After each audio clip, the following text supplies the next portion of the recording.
Shalom Adonai, Yeshua HaMashiach, Hamalé, Hamalehim. É uma alegria estar mais uma vez para estar aqui junto com os irmãos para fazer mais um vídeo de estudos da palavra do Senhor. Hoje com o título Como vai vir o Anticristo?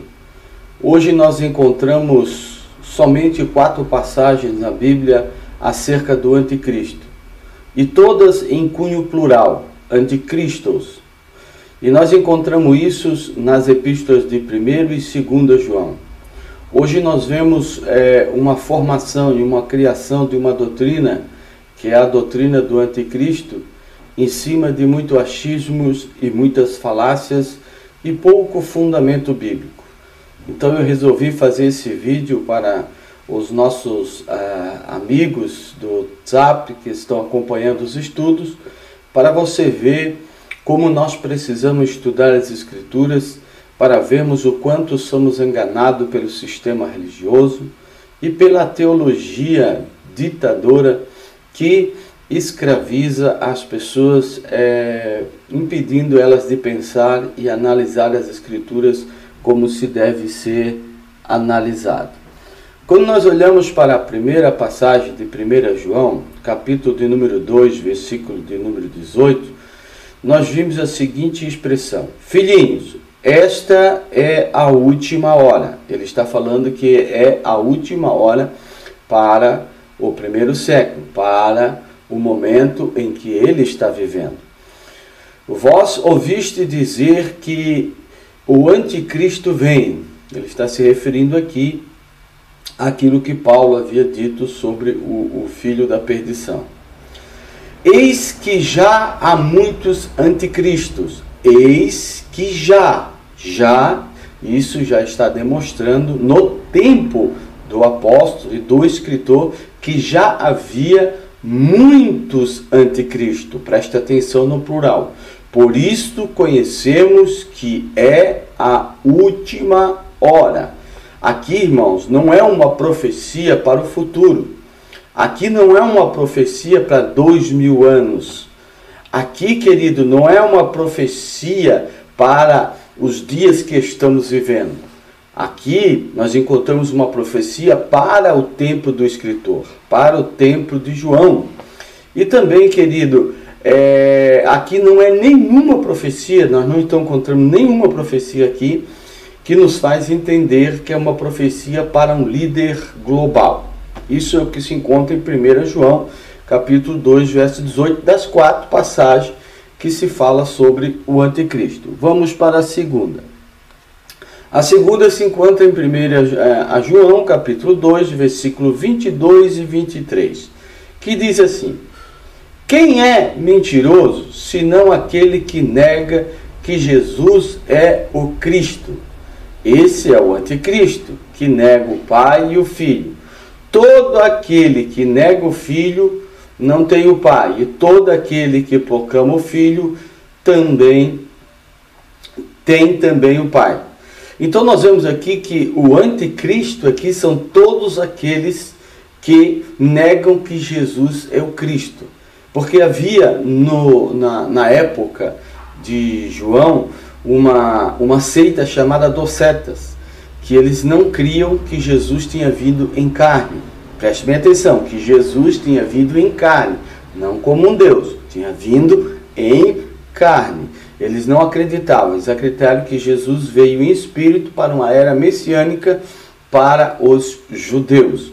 E aqui nós vemos João tentando combater esta doutrina dos docetas em sua época, dizendo que quem é mentiroso, senão todo aquele que nega que Jesus é o Cristo. Então é mais de um. Esse é o anticristo. Então todo aquele é mais de um que havia na época que negavam que Jesus era o Mashiach. A palavra Cristo aqui é a tradução do grego para Mashiach, se referindo, querido, aos docetas que não criam e pregavam isso no meio das igrejas, onde João estava aqui, querido, confrontando essa doutrina que estava prejudicando a crença no período de João. E você vê que não tem nada a ver com um líder mundial, global, como nos dias de hoje. Tá? Vamos para o terceiro ponto. Tá? Terceiro ponto que se encontra em 1 João capítulo 4, versículo 3, que diz: todo espírito, então é mais de um, todo espírito que não proclama Jesus, esse não é de Deus, mas é espírito do anticristo, de cuja vinda tendes ouvido, de cuja vinda tendes ouvido. Ele está falando sobre aquilo que ouviram, que o apóstolo Paulo falou, que viria o filho da perdição, tá?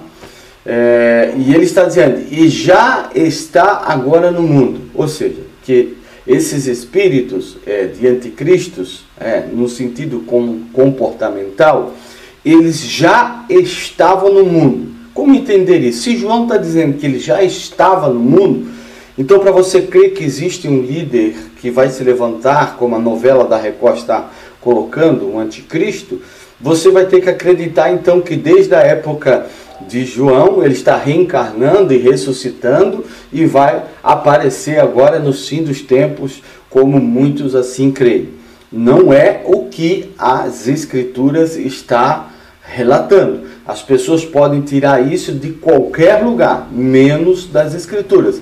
Não é isso que as Escrituras estão nos revelando, querido. Não é um líder que vai aparecer daqui a 2000 anos. Não. Aqui João está falando, e esse espírito, esses comportamentos, essas pessoas já estão agora no mundo, já estão agora, no tempo dele, irmãos. Entendo essa exegese e essa interpretação bíblica. É agora, tá? Que está acontecendo. Vamos para a outra passagem que se encontra agora em 2 João. Capítulo de número 1, versículo 7, que diz: muitos sedutores têm saído pelo mundo afora. Muitos sedutores têm saído. Isso quer dizer passado, não futuro. Não que vai sair daqui a 2000 anos atrás. Ele está falando que já tinham saído muitos afora, os quais não proclamam que Jesus Cristo se encarnou. Está falando dos docetas. Quem assim proclama o sedutor e o anticristo. Quem assim proclama é o sedutor e o anticristo. Mas muitos, isso está nos trazendo o quê? Que os anticristos estavam, querido, trazendo seduções, doutrinas sedutoras, doutrinas errôneas, que nem a doutrina de doceta. Mas tudo está, querido, dentro de um contexto de pluralidade. Não tem nada a ver com um indivíduo. Isso tem a ver com muitos indivíduos. E aqui João está dizendo, já tinham saído, é passado, já passou, irmão, já foi, já saíram. Não tem nada a ver com a nossa vida de hoje, o que esperamos hoje, o que cremos hoje, no que acreditamos hoje. Que você possa crer nas Escrituras e não nos preconceitos que você já tem formado pelo sistema religioso, formou em sua mente, tá bom? Vamos para frente. Mas você pode dizer, mas Paulo, pastor Gerson, ele não falou, professor Gerson, não falou sobre o homem da perdição? Sim, Paulo falou sobre o homem da perdição, sim. Vamos ver em 2 Tessalonicenses, capítulo 2, versículo 3 e versículo 4, que diz: ninguém de modo algum vos engane, porque o primeiro deve vir a apostasia, e deve manifestar-se o homem da iniquidade, o filho da perdição, o adversário, aquele que se levanta contra tudo o que é divino e sagrado, a ponto de tomar o lugar no templo de Deus e apresentar-se como se fosse Deus.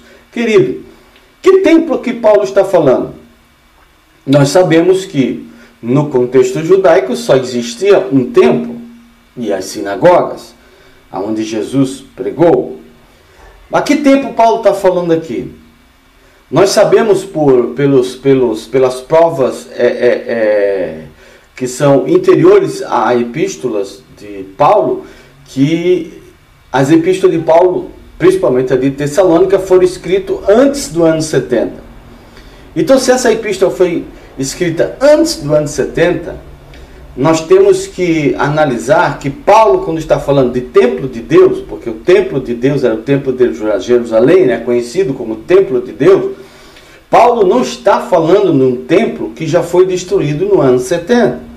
Paulo está falando que o filho da perdição, ele viria, e nada disso ia se cumprir antes que viesse esse filho da perdição. Quem é esse filho da perdição? Aquele que iria sentar no lugar no templo de Deus. Ou seja, quem é que destruiu o templo de Deus no ano 70?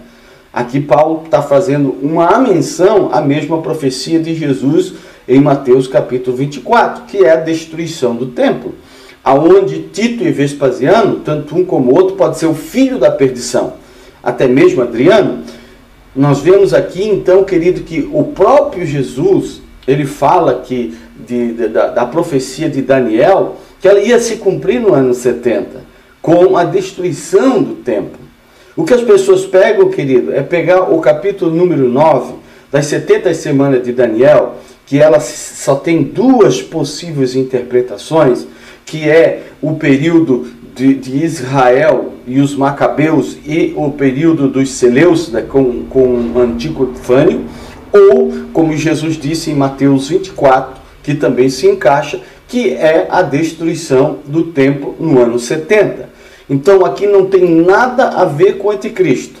Esse templo de Deus já existia quando Paulo escreveu essa epístola. E Paulo estava se referindo ao templo que seria destruído no ano 70.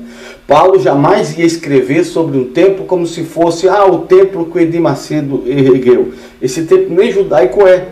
Então, querido, veja como você acreditou por anos em doutrinas que foram articuladamente, vamos dizer assim, criadas com coxas de retalho, com versículos pegados um daqui, um dali, um do lá, sem os contextos, para que você viesse acreditar nessa doutrina.